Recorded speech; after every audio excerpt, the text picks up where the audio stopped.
As a veteran-owned company, Port Electronics is proud to support Veterans Count. The resources and services that they help to provide make a meaningful difference at home and in our communities. Please join us in supporting this wonderful organization and donate generously. Thank you. Hello, I'm Paul Clark. And I'm Alex Sinclair. Clark & Levy Benefit Solutions. As a veteran-owned business, we understand the importance of the services that Veterans Count provides for American service members, veterans, and their families. Clark & Levy is proud to support this great cause. Thank you, and God bless America.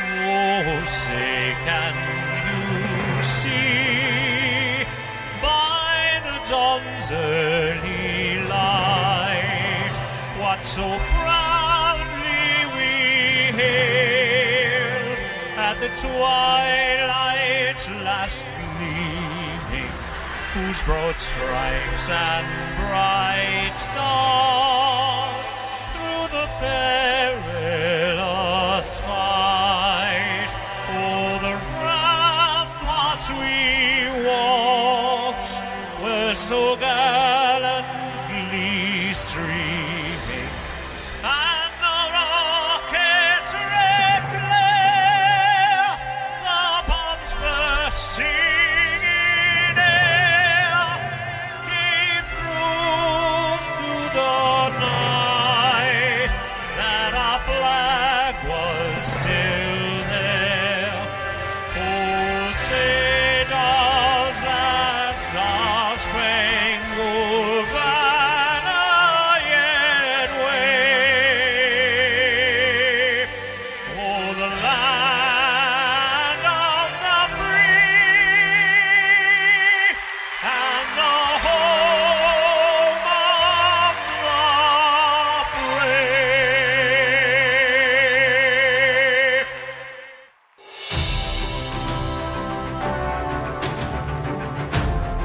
Good evening. I'm Ken Sinclair, Nashua Chapter Chair. I'm pleased to be joined by Kent Swanson, also from the Nashua Chapter, Kathy Flynn, Director of Development from Veterans Count, and Maureen Beauregard, CEO and President of Easter Seals, New Hampshire, Maine, Vermont, and Farnham. Welcome. Thank you, Ken. 2020 has brought a lot of changes to Veterans Count. We're very concerned and very happy, however, to be joining you this evening with our annual gala, which normally involves over 300 of our friends and sponsors in celebration.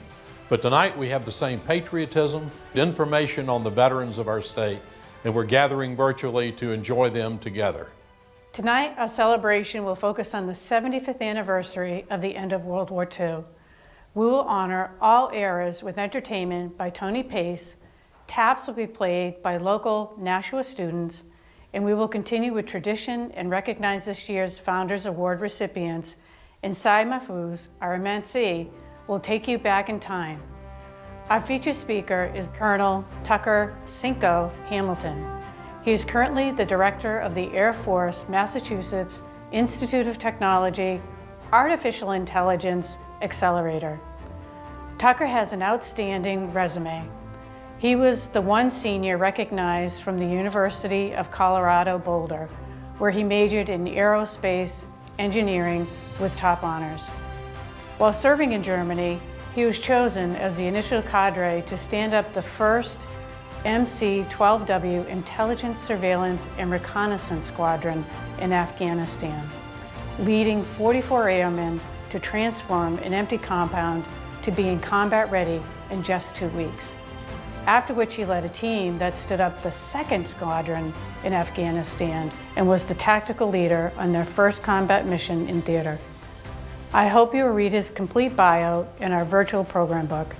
Simply stated, Lieutenant Colonel Hamilton is a command pilot with combat experience, and I am absolutely so proud to have him join us. It's going to be an amazing and impactful evening. One of the things I will miss the most this year is seeing the residents of the New Hampshire Veterans Home. Last year they had such a nice time, and recently a few were seen with their Veterans Count hats on. I am pleased that tonight's program will pay special tribute with the celebration of the 75th anniversary of the end of World War II, and to the 31 residents currently at the New Hampshire Veterans Home that served during that era. I hope it will remind them that we are all thinking of them, and we're so grateful for their service. It is our goal to show our respect for all who have served and for those who support those who served. Thank you for joining us for this celebration of the great victory 75 years ago. On behalf of our group, I'd like to present to you Mahfuz, tonight's MC.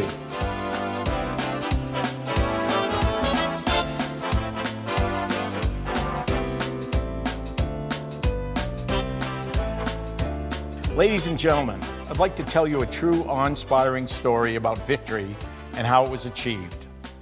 Long before the ticker tape parades, ringing church bells, and a certain sailor exuberantly kissing a nurse in Times Square to celebrate the hard-won, full victory of World War II on VJ Day, there were years of American sacrifice. The Great Depression brought intense struggles to most families. Food was scarce, and jobs were hard to come by.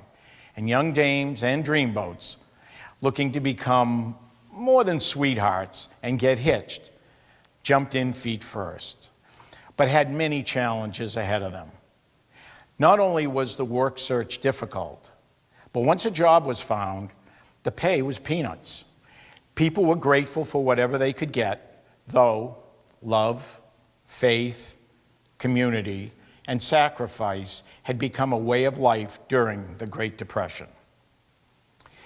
Then December 7th, 1941 brought a surprise attack by the Japanese military, cruelly snatching 2,403 American military and civilian lives.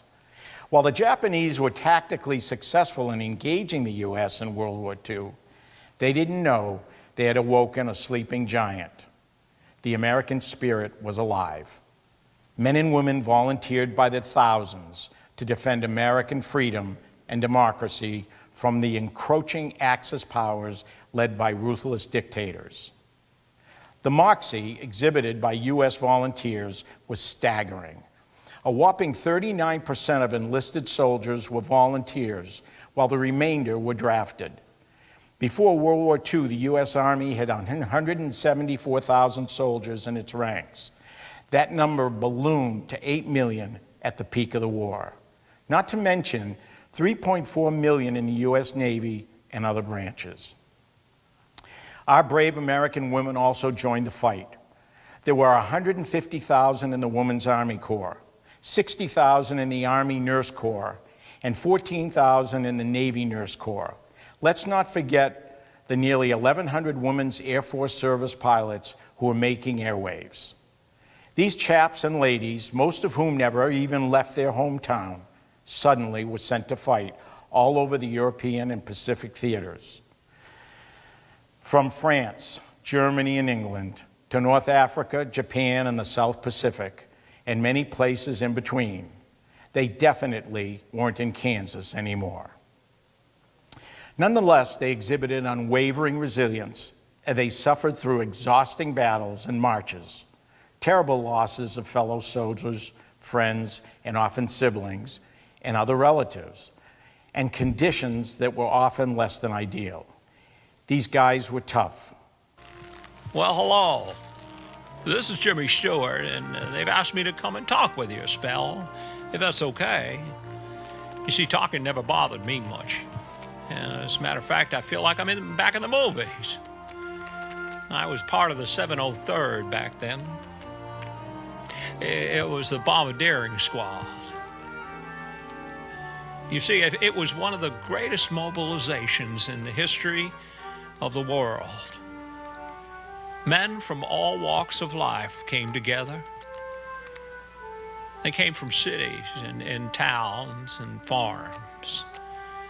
There were married men and single men, sweethearts, brothers and uncles, fathers and sons, students from colleges and high schools, even whippersnappers came from all over America to join up. You see, it was a time that we knew that the war would be won or lost from the air. Oh, there they are. Those are ours.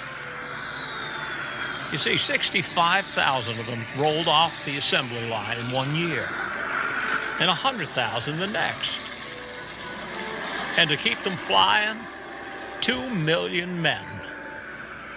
Now, whether you were on the ground or in the air, you were just as important to the team. And the team valued your service. It was a terrible war, but nothing so terrible that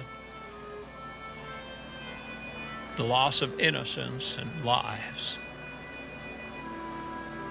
We fought for towns and cities and hills and beaches, but so many never came home.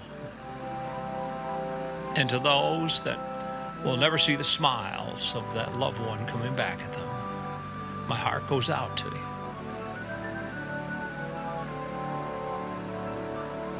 Those of us that did come home, well, it will be a time that we will never forget.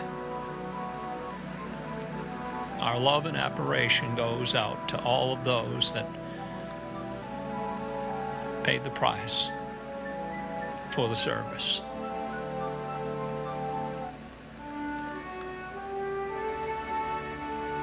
Oh, and by the way, for all you young whippersnappers, that the next time you take a look across the way and you see that feeble old man sitting in that chair, remember, it wasn't that long ago that feeble old man was a badass. Sorry for the language. Gotta go. We had never been so united and arguably haven't been since toward a common American goal. Freedom was at stake, democracy was threatened, and everyone did their part, especially on the home front. Women bravely saw their sweethearts, husbands, fathers, and brothers off to the war at train stations and bus depots, and prayed constantly for their safe return, all while regularly sending upbeat, hopeful letters to them overseas. They managed households, finances, and child rearing on their own, and extended families and neighbors helped when they could. Women also zealously jumped into jobs men previously held.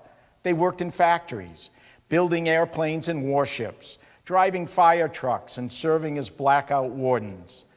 Then we were cooking with gas, kids.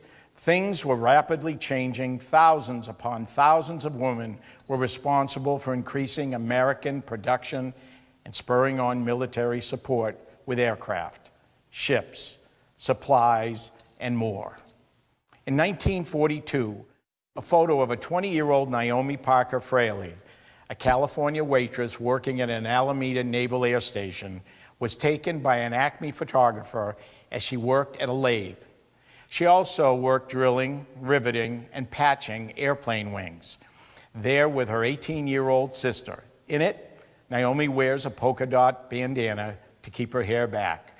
This photo was printed in newspapers across the country, and it is believed to be the inspiration for the famous We Can Do It poster, now known as Rosie the Riveter, which was designed by an artist for Westinghouse employees to buoy morale and attendance. Rosie the Riveter had grown in popularity over the years as a symbol of women's tenacity and their rights. The contributions women made during World War II kicked off the advancement in women's rights that followed, including the education and career opportunities women have pursued ever since. So this is a great place to share a story with you. When I heard the term Rosie the Riveter, I remembered my mother telling me a story. And she told me that she came from Detroit, and while she was in Detroit, her senior year of high school, she was asked to work at the factory. It's the Lincoln Ford factory. The Lincoln Ford factory was transformed into an airplane factory, and the women riveted the air vents on the airplanes. She told me that what was funny was when she started, she was only 17 or 18 years old. And by the way, my mother is still with us today at 97 years old. She said that what was interesting was that the first month she had worked, she really had a difficult time getting this job done and could really only get 1 or 2 of these air vents riveted. By the time she left a year later, she was doing 25 air vents in a week. And that was really something. That's what they expected these ladies to do. She said what she remembers most about that was that, one, she only earned $35 a week. Her dad took half of that, and she was able to buy her clothes with the rest. She said as hard as the times seemed, they really didn't know that the times were that difficult. The one story that stood out to her and that she shared with me was when her brothers wrote to her. They wrote her a letter, and it was a very upbeat letter. And each of them wrote different letters because they were in different parts of the world. Her brother Norman passed her brother Harry in trains, one going to France and one going to Germany. And for them, that was very emotional. So the stories that our relatives have, if they're still here today with us, are pretty amazing and something that we should all hold on to. So in addition to their contributions at work and at home during World War II, women started and supported local USO clubs, 3,000 worldwide, that sponsored supply drives and offered soldiers a reprieve from the war. Soldiers on leave or with rare weekend passes could cut a rug with the fine gals who were decked out and ready to enjoy the big band music of the day. They danced and talked to the upbeat and sentimental sounds of the Count Basie Orchestra, Artie Shaw, Frank Sinatra, Ella Fitzgerald, Louis Armstrong, Duke Ellington, the Tommy Dorsey Orchestra, and of course Kate Smith, the First Lady of Radio, the Andrews Sisters, and the Glenn Miller Orchestra. And Glenn Miller also enlisted in the U.S. Army in 1942, and he led the Army Air Force Band. This is Glenn Miller in the all-time jukebox broadcast station. As American servicemen were leaving for distant shores, the sound and songs of the big band orchestra became the soundtrack to a long and tiring war. In 1942, we were astonished to find out that we were as popular abroad as we were at home. The most amazing thing was looking into the future and seeing that 75 years later, the orchestra's songs would still be the soundtrack to a war for so many. And I never imagined that In the Mood and Moonlight Serenade would withstand the test of time and mean so much to so many. Music was more than just entertainment for Americans who were so far from home. It was a reminder and a way to leave those horrible places and be in the arms of their sweethearts. Well, we remember you, and we play this as a tribute to your memory and service. Hearing the likes of the Boogie Woogie Bugle Boy in The Mood, Don't Sit Under the Apple Tree, Sentimental Journey, Stormy Weather, Chattanooga Choo Choo, and more were romantic reminders of the days before the war. The sacrifices made as relationships and futures were put on hold to serve up the hopes for a future safe at home again. Soldiers overseas were also treated to USO-sponsored entertainment, which was offered by the likes of Bing Crosby, Laurel and Hardy, Dinah Shore, Bob Hope, and of course, not to mention, our famous glamorous Hollywood actress turned U.S. spy for the war effort, German-born Marlene Dietrich. Patriotism helped push the home front and the battlegrounds towards victory. News updates from the front lines were sparse. The home front received news reports of the ongoing battles abroad, setbacks and achievements made through radio reports and newsreels played at movie theaters. Everyone came to trust some Honest Jones, AKA future news icons, Walter Cronkite, Edward R. Murrow, and Andy Rooney, who comforted and sometimes unsettled families and friends desperately waiting for word at home. Sadly, 407,316 of our soldiers made the ultimate sacrifice to secure our victory in World War II, and more than 671,000 were wounded.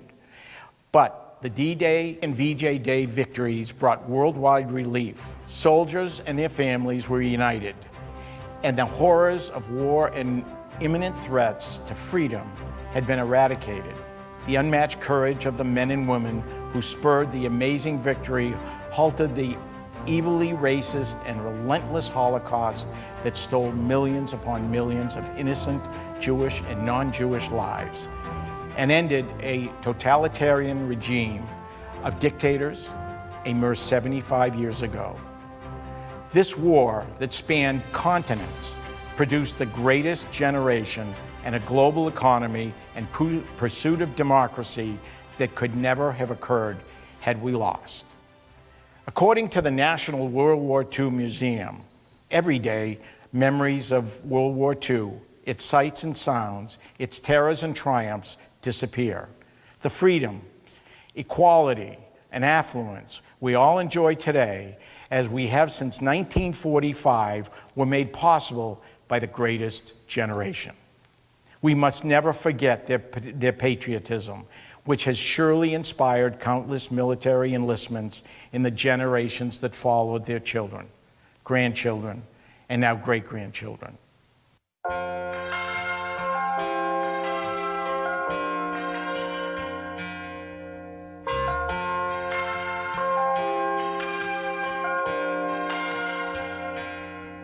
If tomorrow all the things were gone that I've worked for all my life, and I had to start all over with just my children and my wife, I thank my lucky stars to be living here today, where the flag still stands for freedom, and they can't take that away.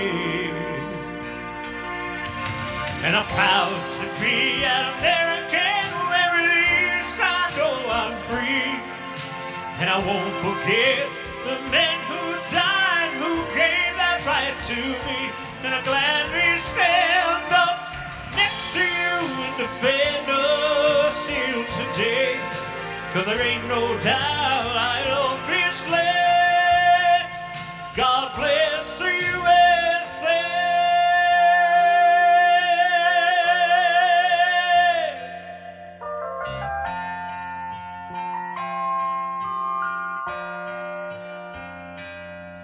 From the lakes of Minnesota to the hills of Tennessee, across the plains of Texas, from sea to shining sea, from Detroit down to Houston, and New York to LA, there's pride in every American heart, and it's time for me to say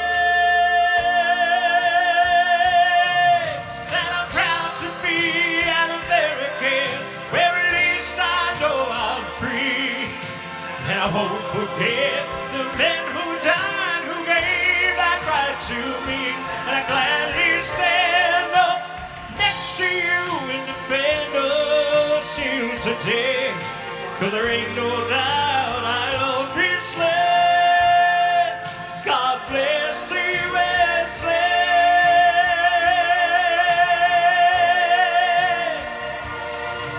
That I'm proud to be an American, and I won't forget the men who died, who gave that right to me. And gladly stand up next to you and defend us here today. 'Cause there ain't no doubt I love this land.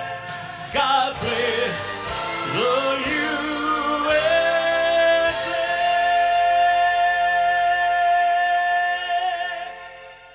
It is a pleasure tonight to introduce to you our keynote speaker. He is the director of the Air Force MIT Artificial Intelligence Accelerator in Cambridge, Mass. But don't let that extraordinary title fool you.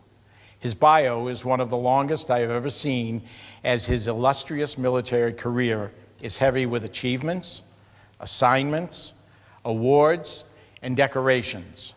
You can read more about him in the virtual program book. Beyond his military accomplishments, he is a family man and our esteemed guest of this event. Ladies and gentlemen, I am pleased to introduce Colonel Tucker Cinco Hamilton. For starters, thanks so much to Kathy Flynn for allowing me the opportunity to share with you all. Thanks also to Maureen and Cy for that warm welcome. It's great being here on a day which we celebrate the greatest generation, celebrating our men and women that helped us forge victory during World War II. I myself am a great-grandson of Colonel Charles DeShields and a grandson of Martin Hamilton.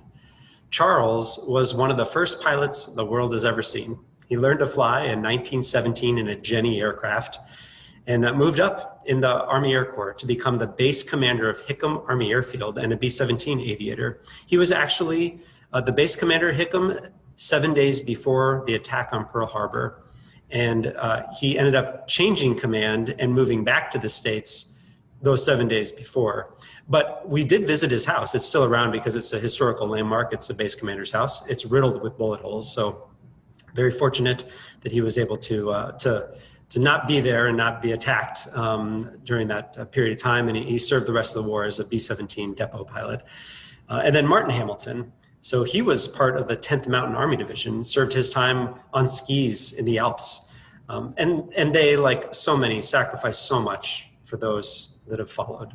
And it's an honor to be able to share their stories and now to share some of my story.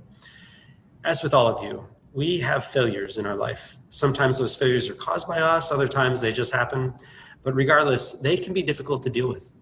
Imagine being stuck in the middle of the ocean, 6-foot waves crashing upon you, you're miles from shore. And as the waves crash down, fear sets in. Where's the shore? What lurks beneath you? Are you going to be rescued? Can you hold on? In these moments, we need support. We need individuals and organizations like Vets Count to come alongside us and help us see past our situation. We need hope.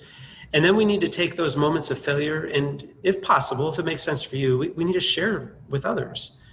One of the most powerful means of supporting someone in need is allowing them to see that failures happen to everyone, that failures have a remarkable way of becoming opportunities to grow us stronger. See, our stories are powerful tools in building empathy, building perspective, developing resiliency, and providing hope. And with that, here's one of my stories. So back in February of 2008, I was dogfighting with my wingman. And here is a video. The one on the left is of my heads-up display. So that is what I'm looking at in my cockpit. You just hear me say, Axel, turn in fights on. And then on the right is a God's eye view, so looking down on the fight. And the HUD tape is the aircraft that is on your left. So that's me on the left. And me and my wingman are training. We're dogfighting. We're preparing in this training scenario to try to get to a position of advantage. And you see my wingman's aircraft march down the screen there on the right in the clouds. We turn towards each other, and this is a classic, what we call high aspect dogfighting. You see the Gulf of Mexico is on my right, on your right as you see the video, and the sky on the left. Don't worry about all the numbers. And I go uphill at this point, so my nose is coming uphill, and I'm gonna start slicing my nose back down, and my nose is gonna go into the Gulf of Mexico, below the horizon, towards the water. And we're just preparing for that next merge that we have.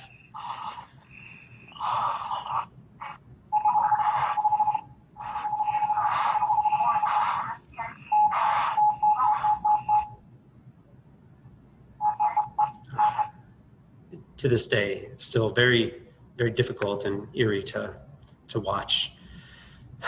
We collided. We were 5,300 feet at that last turn in towards each other, 5,300 feet from impact in 7 seconds. At 3,000 feet, there was nothing either of us could have done to avoid the collision. We're just moving so quickly. I see it, I'm watching it unfold in front of me. I recognize him. I think in my mind, wow, this looks weird. What's gonna happen? This is uncomfortable, and it was too late by that point. So I pull up at the last second, and he bunts at the last second, but he impacts 20 feet behind my cockpit, a combined 500-mile-an-hour collision. His nose goes through my mid-body. I lose my vision right away, but not my consciousness. We call it graying out. I get my vision back a few seconds later, but it's fragmented memory. Nothing's fluid. And I remember seeing all the fire lights going off and the audio tones, engine overheat left, engine overheat right. I reach down for throttles, but I'm stuck up in my seat because I'm tumbling through the air. And I look up and I have 3 rearview mirrors in the F-15C, and they're completely engulfed in flames. So at this point, I decide that I'm not going to be able to stop. I'm not going to be able to rescue this aircraft. So I reach down and I pull the ejection handles and I eject. And then I am under parachute, eerie silence, chaos to silence. My mind is not with it. I start going through our checklist.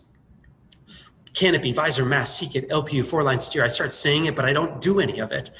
And then I finally start doing it, but I have to restart doing it. My mind is just not with it. But I do get to one point of the checklist called seat kit.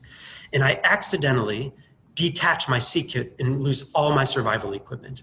So when we emergency ground egress in an F-15C, we detach our seat kit to get away from the aircraft. But when you're ejected from an aircraft, you don't do that. But my mind wasn't with it. So I accidentally, called negative transfer bias, detached my seat kit, lost my life raft, my radios, my signaling devices, my water, my food, everything. I hit the water, February 20th, 60 degrees in the 60s, 6-foot waves crashing upon me. So you can see that metaphor from earlier, right?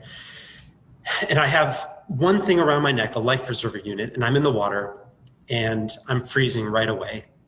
I don't know where the shore is. I can't see things. I'm bobbing up and down. I'm afraid. No one can find me. I'm there for a few hours, and I see a boat in the distance as I bob up and down. The boat's coming towards me. And then a few waves later, as I'm up at the top, I see the boat is turning away and it's going away from me. And my hope is gone at this point.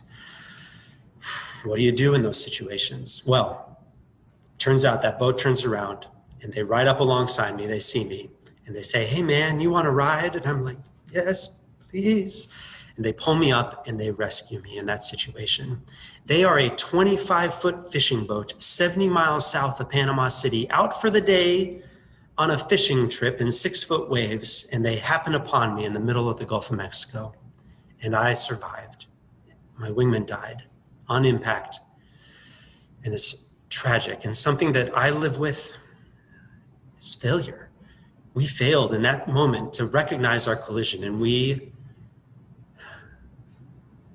collided, and he died. And I live with this shame. And how do you pick yourself back up in those situations? The story doesn't end though, because you don't know the end of that story when you're in that moment. All you see is failure. Lo and behold, I'm in test pilot school a few years later, and there's a brand new technology that they want me to test. No one's tested it before. It's called automatic air collision avoidance technology. It's when 2 aircraft know they're going to collide and they avoid each other at the last second. Because I'm working on that technology, which we prove is successful in fighter aircraft, would have saved my wingman's life that day from our collision ever happening. But because I'm involved with that, I learn about the automatic ground collision avoidance technology. So technology where the plane knows it's going to hit the ground and it rescues the pilot. It's in F-16s, a fighter aircraft. It's saved 10 pilots so far, but it's not in F-35s, and it should be in F-35s. So I do automatic air collision avoidance. A few years later, I'm the commander of F-35 development. This is my organization now.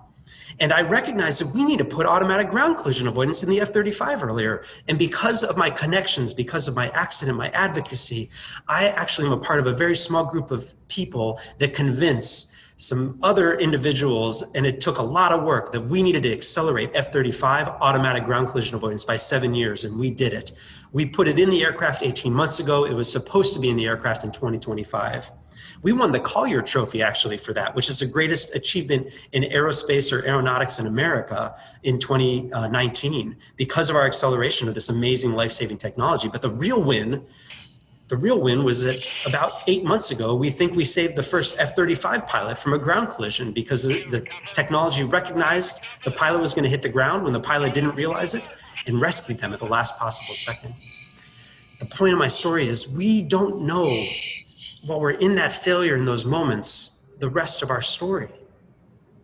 It hasn't unfolded yet. But we need to deal with our failures, and we need to know that supporting each other is an imperative. How do we support each other? Well, pragmatically, I'll tell you, I want to encourage you to support Easter SEALs and their military and veteran services. This organization is here to support veterans and their families, and it's amazing. I mean, they were telling me information earlier, 90 cents of every dollar raised is spent on providing services for our military and the community. 2007, they were involved with mitigating 123 cases of significant suicide risk. That are the lives saved come alongside each other. This organization does that. And another example, if you just donated $10 a month for a year, that would pay for a veteran's utility bill for 1 month. That's impactful. That means a lot for those people in those moments. I encourage you to support organizations like this monetarily, and also share your story. You never know when your story may impact someone in ways you can never imagine. When I was sitting in that water and I survived that close call, it made me think about my priorities, what I was living for, how I was serving my community. And it took the people around me that were able to lift me up, literally the people on the boat, and figuratively the people around me, to allow me to recognize that there was something more, right? And that's how our stories can impact other people. So think about, how are you living your life? How are you going to help those people that need the support in this moment? Thank you for allowing me to share some of my journey. Don't let failures define you. Let your response to those failures and the way you use those failures to support each other define you. And get out there and support organizations like Easter SEALs Vets Count. If you want to reach me, you can find me at Instagram at Cinco Hamilton. Thank you so much for this opportunity, and God bless.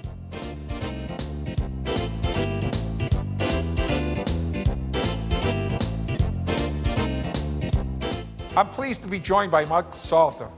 I want to call him the father of Veterans Count, but father sounded so old, so I'm going to call him the founder of Veterans Count.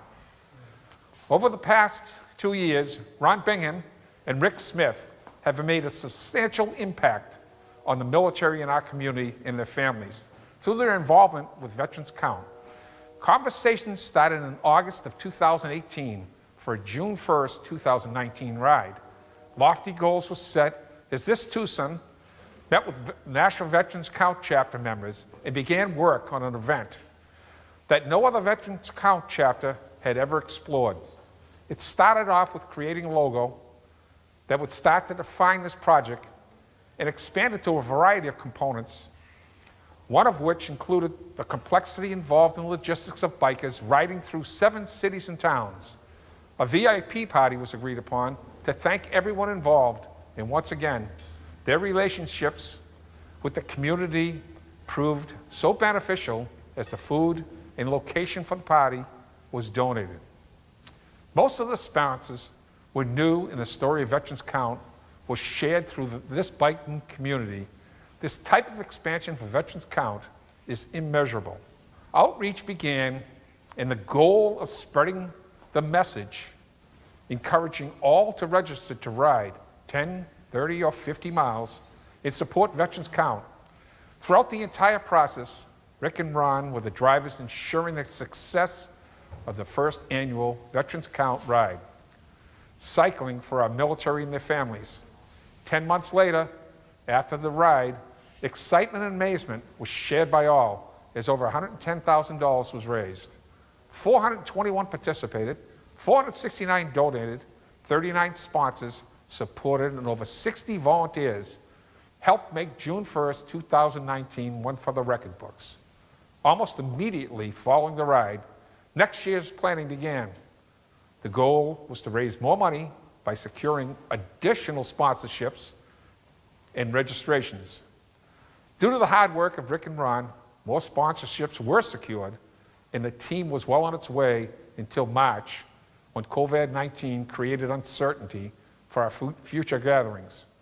Decisive action was taken, and a fall date was secured with the city. Due to their work and diligence, the different departments that needed to sign off for the permits were not only granted, but in one circumstance, the precautions and safety plans implemented were recognized.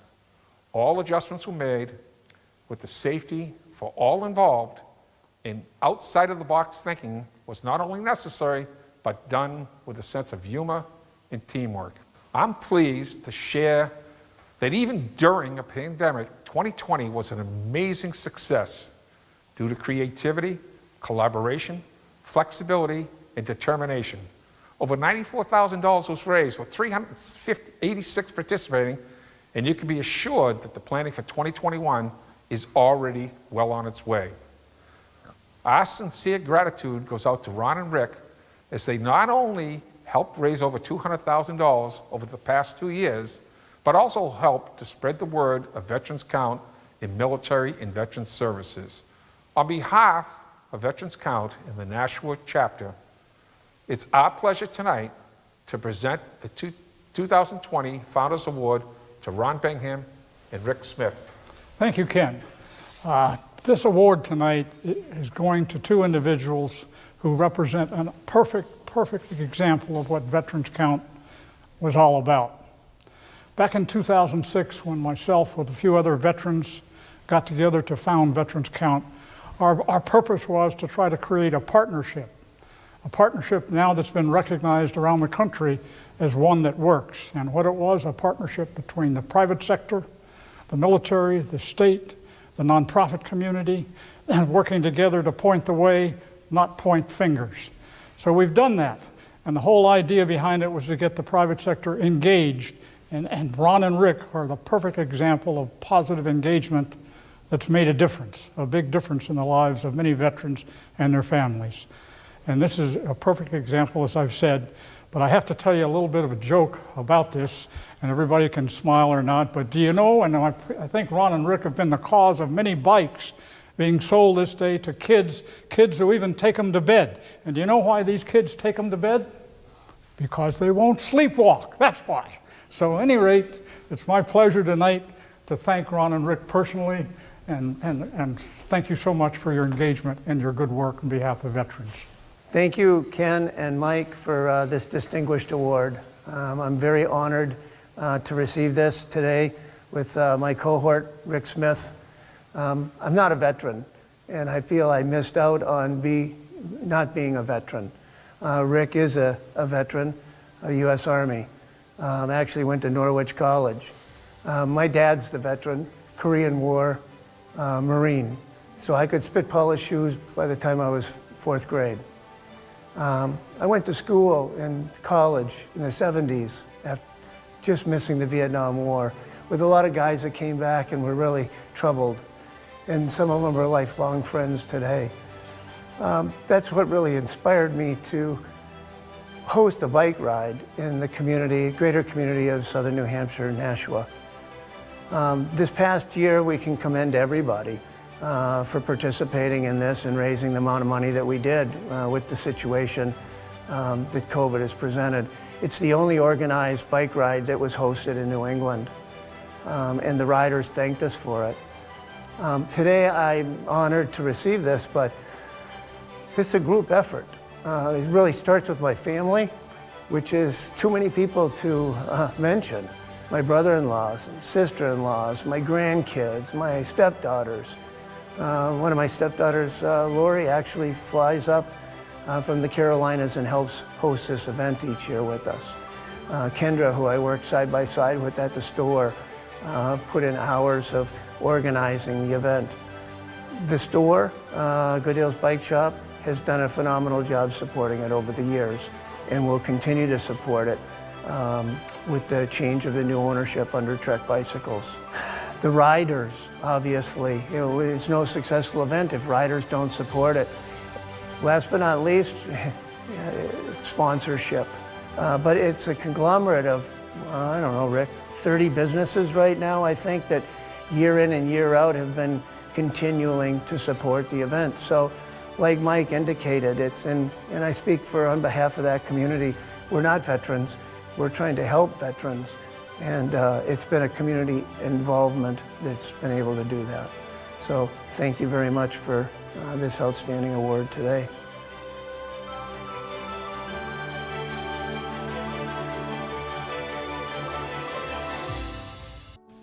Over the years, World War II veterans and the veterans of subsequent wars have required support. While it may be hard for our servicemen to ask for help, at Veterans Count, we work in cahoots with community organizations and generous folks like you to support our important programs. Take Jack, who served for 16 years active duty in the Army and Marine Corps.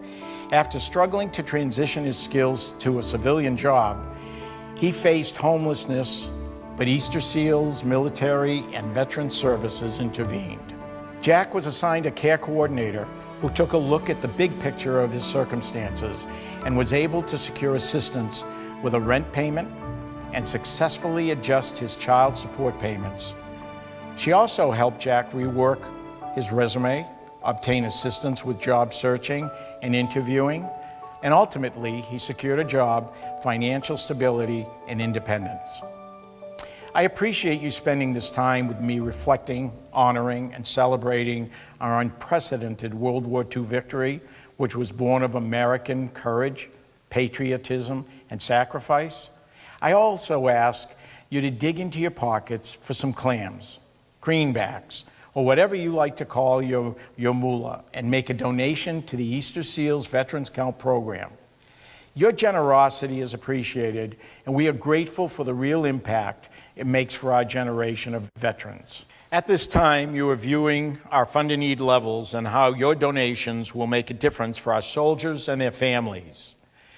When I look at these levels, it's obvious to me that it doesn't take a lot of money today to help them get through their difficult times. During COVID, we're all saving a lot of money by not going out to eat and not doing those things that we did every single day and every single weekend. So I want you to think about taking your checkbook out, and the $8 a month, or the $10 a month, or the $25 a month, $50, $100, or $225 a month, and what it will do for these families. After all, they're the ones that are keeping us safe and making sure that we can get up every day and not worry about being in a situation where our family is going to be harmed. These events are wonderful. The fact that you're here is special. But my job is to not be afraid to ask and to hope that you see value from what our grandparents did in World War II to bring it to today and say we still have to pay it forward. Thank you very much for your time. Thank you very much for your patience in getting through this, but most of all for your generosity tonight. Veterans Count and all those people that need your help, thank you very much.